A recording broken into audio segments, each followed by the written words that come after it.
وعن عطیہ السودی قال قال رسول اللہ صلی اللہ علیہ وسلم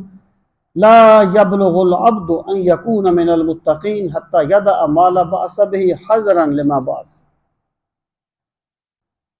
آپ نے فرمایا کہ بندہ اس وقت تک متقی نہیں بنتا حتی یدع ما لا بأس به، یہاں تک کہ وہ اس چیز کو چھوڑ دے جس میں کوئی حرج نہیں ہے، حذرا لما به بأس، اس سے بچتے ہوئے جس میں حرج ہے۔ یعنی مراد یہ ہے،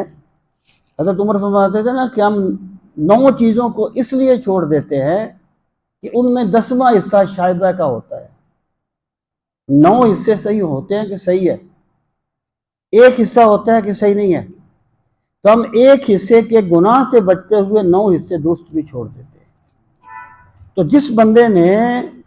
ایک ایسی چیز کو جس میں کچھ شک تھا، اگرچہ وہ صحیح تھی،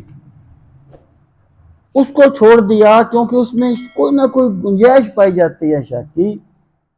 تو وہ بندہ اللہ کے نزدیک متقین میں شمار ہو۔